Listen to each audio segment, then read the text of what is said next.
Hello friend, मैं इस video के माध्यम से आप लोग को एक फकीर हुआ अस्तीन की कहानी सुनाने जा रहा हूँ कि एक फकीर हुआ अस्तीन कोई 30 वर्षों से परमात्मा की खोज में था।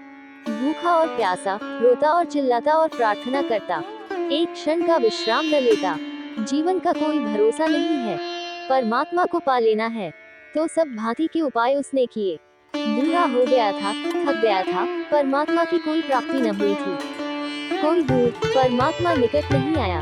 बुढ़ापा निकट आ रहा था, मौत करीब आ रही थी, उतने ही प्राण और चिंतित होते जाते थे। एक दिन सुबह सुबह ही रात भर रोकर भगवान से प्रार्थना करता रहा कि कब मुझे दर्शन दोगे। सुबह उठा और नदी के, समुद्र के किनारे घूमने चला गया।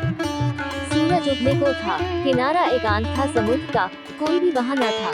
थोड़ी दूर चलने पर एक छोटा सा बच्चा उसे खड़ा हुआ दिखाई पड़ा एक चट्टान के पास। बहुत चिंतित, बहुत परेशान वह बच्चा था। अस्तीन ने पूछा, तू किस लिए इतना परेशान है और इतने सुबह सुबह ये अकेले समुद्र के किनारे क्यों चला आया। उस बच्चे ने अपने कंधे पर एक झोली टांग रखी थी।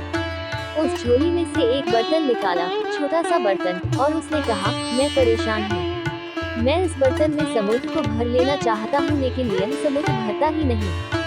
उस बच्चे का ये कहना था कि मैं इस बर्तन में इस समुद्र को भर लेना चाहता हूँ, लेकिन ये भरता ही नहीं है। और जैसे अस्तीन के सामने कोई बंद द्वार खुल गया और वो एकदम जोर से हंसने लगा और रोने भी लगा। तो उस बच्चे ने पूछा कि आपको क्या हो गया है। अस्तीन ने कहा कि तू ही नासमझ नहीं है जो एक छोटे से बर्तन में समुद्र को भरने निकल पड़ा है। मैं भी नासमझ हूँ। मैं अपनी छोटी सी बुद्धि में परमात्मा को पकड़ने चला था। मैं अपने छोटे से मस्तिष्क में सत्य को समाने निकल पड़ा था। अगर तू नासमझ है तो मैं और भी ज्यादा नासमझ हूँ। समुद्र की तो फिर भी सीमा है, और हो सकता है किसी बड़ी प्याली में समुद्र बन भी जाए। प्याली की भी सीमा है और समुद्र की भी सीमा है, लेकिन मेरी बुद्धि की तो सीमा है और परमात्मा की कोई सीमा नहीं। मैं तुझसे भी ज्यादा नासमझ रहा। 30 वर्ष मैं पागल था कि मैं ईश्वर को जानने चला था।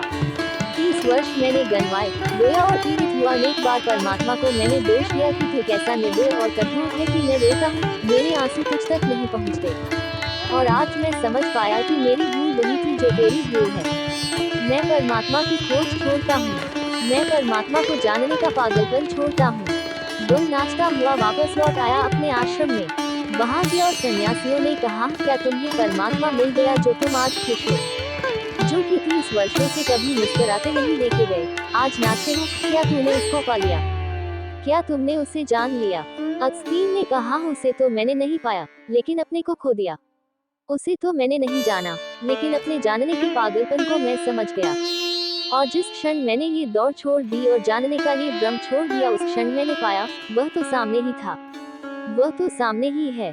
मैं भी तो वही हूँ। मैंने उसे कभी खोया ही नहीं था, लेकिन उसे खोजने और जानने के पागलपन में मैं पड़ गया था, और मैं इसी भूल में उसे खोए हुए था जो कि अभी खोया हुआ नहीं था। अस्तीन का जानने का ख्याल छूटा और उसने जान लिया। अज्ञान के लिए मैंने कहा है कि यह अज्ञान हमारे अहंकार की मृत्यु बन जाएगी। अगर मैं ये ठीक से जान सकूं कि मैं कुछ भी नहीं जानता हूँ, और मैं ये जान सकूं कि जो असीम है वह सीमित बुद्धि से नहीं जाना जा सकेगा, और मैं ये जान सकूं कि प्याली में समुद्र भरना पागलपन है, और अपनी बुद्धि में सत्य को भर लेने का ख्याल और भी बड़ा पागलपन है। अगर यह मुझे दिखाई पड़ जाए तो मैं तो गया, मेरी सामर्थ्य तो मिट गई। मैं तो रिक्त और शून्य हो गया। और जिस क्षण कोई व्यक्ति उस स्थिति में पहुंच जाता है जहां उसे ये भी भ्रम नहीं रह जाता कि मैं जानता हूँ, अज्ञान की, न जानने की स्टेट ऑफ नॉट नोइंग में है, जबकि उसे कुछ भी प्रतीत नहीं होता कि मैं जानता हूँ, मन एकदम मौन और शांत हो जाता है। उसी शांति में जाना जाता है। अज्ञान ज्ञान का द्वार है, अज्ञान का बोध, लेकिन हम सारे लोग अज्ञान को ढांक लेते हैं उधार ज्ञान से। अज्ञान तो भीतर बना रहता है, ज्ञान बाहर से इकट्ठा कर लाते हैं, और उस ज्ञान के ऊपर छा जाता है हमारा अज्ञान के ऊपर। ऐसे अज्ञान को भीतर छिपा लेते हैं। आप जानते हैं, ईश्वर है। भीतर अगर झांकेंगे तो पता चलेगा, नहीं जानता हूँ, लेकिन अगर बुद्धि से पूछेंगे तो बुद्धि कहेगी, हाँ ईश्वर तो है, किताबों में लिखा है। गुरु कहते हैं, ऋषि मुनि कहते हैं, ईश्वर है। जब तक कोई और कहता है ईश्वर है, तब तक आपके लिए ईश्वर नहीं है।